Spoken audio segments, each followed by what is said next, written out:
আজকে নিষিদ্ধঘোষিত ছাত্রলীগ, নিষিদ্ধঘোষিত আওয়ামী লীগ তারা বিদেশে এই ধরনের দুঃসাহস তারা দেখাতে পেরেছে। আমরা ঢাকা বিশ্ববিদ্যালয় থেকে ফেসিবাদের সকল দূষণদের বিরুদ্ধে আমরা জিরো টলারেন্সের ঘোষণা করছি।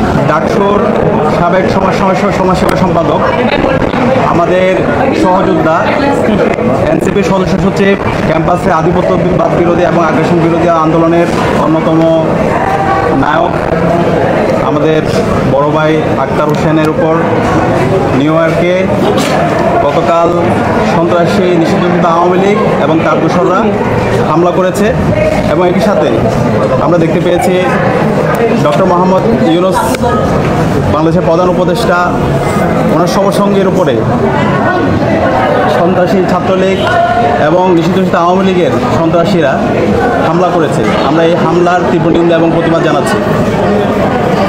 আমরা গত এক বছর ধরে জুলাই বিপ্লব পরবর্তী বারবার বলছি, বাংলাদেশে যারা ফেসিবাদ কায়েম করেছে, যারা জুলাই বিপ্লবের সময় গণহত্যা এবং শিশু হত্যা চালিয়েছে এবং ক্যাম্পাসে নির্যাতন করেছে, পিলখানা হত্যাকাণ্ড থেকে শুরু করে গত 16 বছরে যে এই হত্যাকাণ্ডগুলো চালিয়েছে, নিষিদ্ধঘোষিত ছাত্রলীগ, নিষিদ্ধঘোষিত আওয়ামী লীগ এবং তার সকল দোষরদের দৃষ্টান্তমূলক বিচারের আওতায় নিয়ে আসতে হবে, গণহত্যার বিচার করতে হবে। কিন্তু এক বছর জুড়ে আমরা এখন পর্যন্ত খুনি হাসিনা এবং তার দোসরদের যেভাবে বিচার আওতায় নিয়ে আসার জন্য যেভাবে তড়িৎ বিচার আয়োজন করা দরকার ছিল, আমরা এখন পর্যন্ত ধীরগতি দেখতে পাচ্ছি। যেভাবে তাদেরকে সামাজিকভাবে প্রতিরোধ করা দরকার ছিল, তার আমরা ধীরগতি দেখতে পেয়েছি। যে কারণে আজকে নিষিদ্ধঘোষিত ছাত্রলীগ, নিষিদ্ধঘোষিত আওয়ামী লীগ তারা বিদেশে এই ধরনের দুঃসাহস তারা দেখাতে পেরেছে। আমরা অন্তর্বর্তীকালীন সরকারকে অনুরোধ করব এবং বাংলাদেশের সকল রাজনৈতিক দলকে ফেসিবাদ বিরুদ্ধে আমরা যারা আন্দোলন করেছি, সংগ্রাম করেছি, আমরা সবাইকে অনুরোধ করব, আওয়ামী লীগ প্রশ্নে আমাদেরকে সবাইকে এক হইতে হবে, নিষিদ্ধঘোষিত ছাত্রলীগ প্রশ্নে আমাদেরকে এক হইতে হবে। তাদেরকে যেখানে পাওয়া যাবে সেখানে সামাজিকভাবে প্রতিরোধ করতে হবে, তাদেরকে থানায় দিতে হবে। এরা হচ্ছে গণহত্যাকারী, তারা হচ্ছে শিশু হত্যাকারী।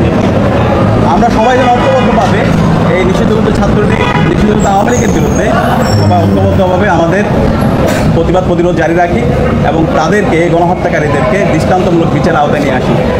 অন্তর্বর্তীকালীন সরকারকে আমরা অনুরোধ করছি, এক বছর চলে গেছে, শহীদদের রক্ত এখনও দেয়ালে লেগে আছে, আমাদের যারা গাজীরা আছে এখন তারা হাসপাতালে পেতে কাতরাচ্ছে।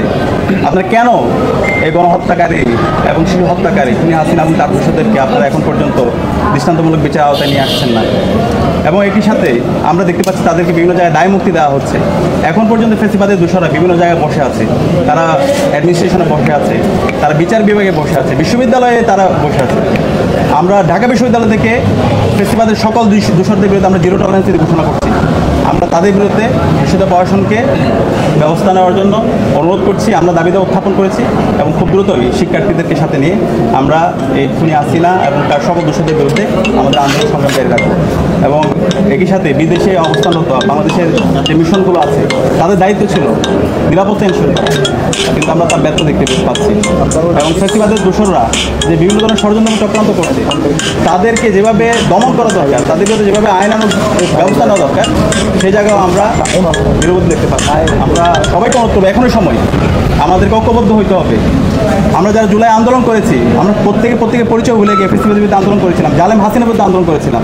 এখন নতুন বাংলাদেশ বিনির্মাণ করার জন্য বাংলাদেশ প্রশ্নে, জুলাইয়ের প্রশ্নে আমাকে সবাইকে ঐক্যবদ্ধ হইতে হবে।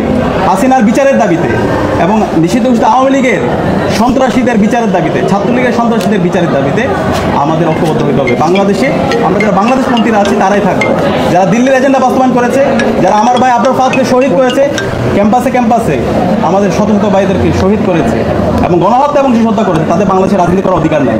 তাদের বিরুদ্ধে আমাদের সামাজিক প্রতিরোধ, তাদের বিরুদ্ধে আমাদের দৃষ্টান্তমূলক বিচারের আওতায় নিয়ে আসতে হবে এবং এর মাধ্যমে বাংলাদেশে আমাদের সকল ফেসিবাদের বিরুদ্ধে আমাদের সবার অবস্থান পরিষ্কার করতে হবে।